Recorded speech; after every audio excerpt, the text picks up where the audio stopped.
as an offensive lineman has a first level defender aligned anywhere from his head up to the inside shade of his play side buddy.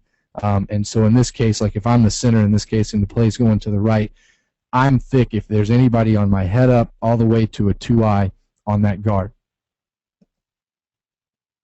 The guard is not thick if he has a 2-eye and we're going to the right. However, if we're going to the left and he has a 2-eye, he's obviously thick. So these are just some diagrams that we use to coach the kids and get them to understand what that region is in terms of if there's a first level defender in that region, then that means that you identify yourself as thick. Now, you are thin then if you don't have a first level defender that is head up to you to the inside shade of the play side buddy. And so in this situation right here, if we were going inside zone to the right guard is thin in this situation if you had a shade on the center and then a 5 technique out here on the tackle.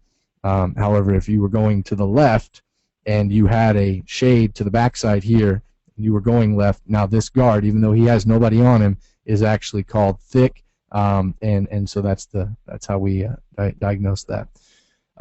And then this is just really what we use, and a lot of this is influenced by Coach Garner as well. But the combo system that we use is that all linemen will always step to their play side gap responsibility. We rarely step back.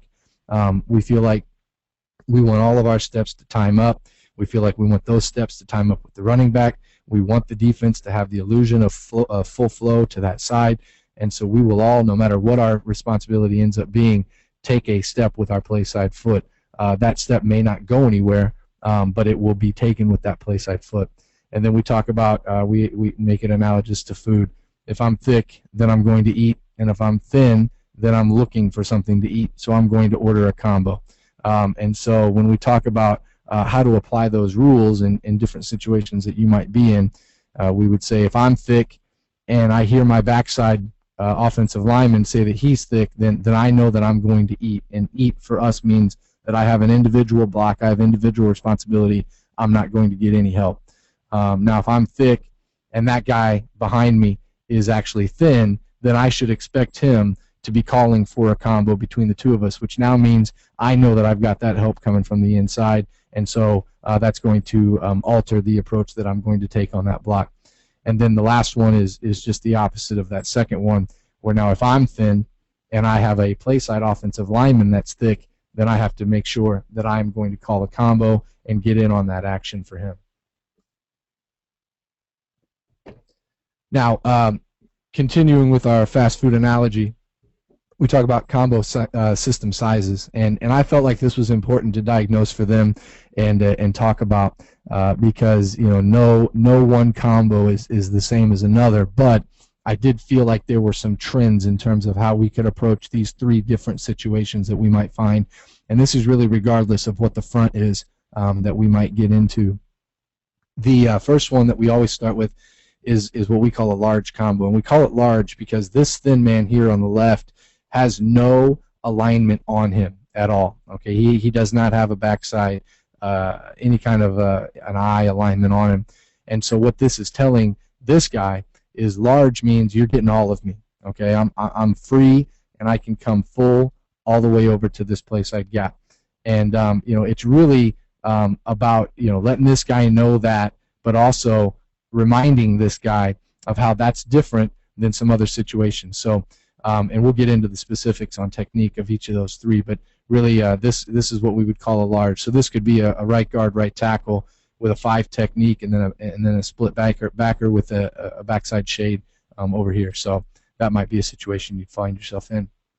Now the next one we talk about is now the opposite of large, is we call that small. And so now the only difference in the picture is the fact that this guy, who is still thin, in this combo with his play side offensive lineman going to the right in this situation, now has alignment in his backside. Now, he's not ultimately responsible for this, but because we're trying to get 2-on-1, 2-1 as many times as possible, he needs to give some presence to this guy for the next guy back who is actually going to be calling thick. And now, while the combo is not called for these two, this guy knows that as I step and check, if nothing comes, I can give some presence on my way up to fulfilling my play side gap responsibility.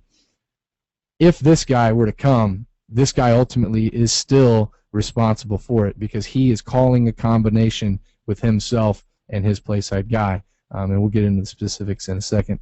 And then medium, and you see this against a lot of odd fronts. This could be a right tackle and a right guard going to the right with a 4 technique who has the ability to go inside or outside.